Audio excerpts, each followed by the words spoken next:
It's 2012. Panasonic faced one of the biggest losses in tech company history, almost $10 billion in one single year. This is the same company that made TVs, cameras, and appliances in almost every home you know. So how does a giant like this lose that much money? It's not bad luck. It's one huge bet. A bet on a technology called plasma.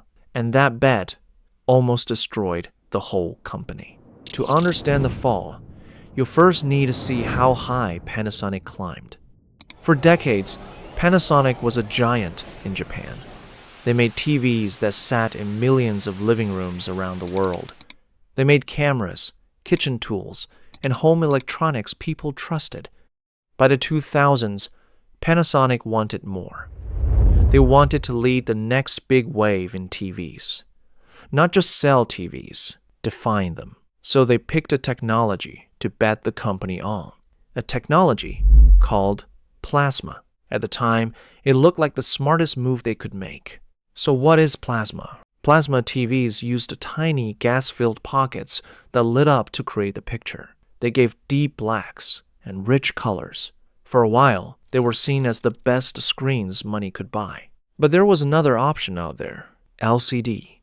LCD TVs worked differently. They used a light shining through liquid crystal panels. In the early days, LCD wasn't as sharp as plasma, but it had one huge advantage. LCD was cheaper to make, cheaper to ship, cheaper to sell. Panasonic bet big on plasma being the future. They built massive factories just to make these screens. But the world was already quietly moving the other way.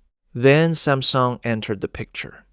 Samsung poured money into LCD, making it cheaper and better, faster than anyone expected.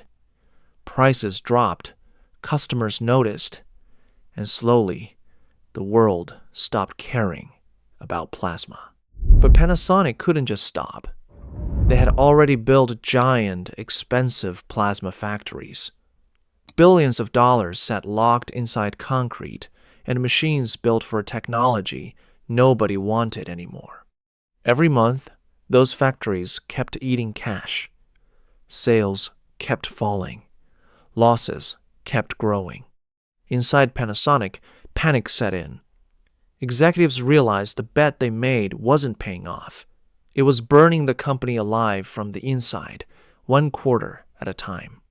The bill for that bet was about to come due. The bill came due fast. Panasonic had to face the truth. The plasma factories were losing too much money to keep running. So they made brutal choices. Assembly lines shut down. Factories that once buzzed with workers went silent. Thousands of jobs disappeared, almost overnight. Tens of thousands of employees lost their jobs across the company, not because they failed, because leadership bet on the wrong technology at the worst possible time. Panasonic was cutting deep just to keep the whole company from collapsing completely. The nearly $10 billion loss wasn't just a number on a report anymore. But here's the twist. Panasonic didn't die. They walked away from plasma completely. They leaned into new businesses, batteries for electric cars, home appliances, and parts other companies needed to build their products. Slowly, painfully, Panasonic clawed its way back to profit. Technology moves fast.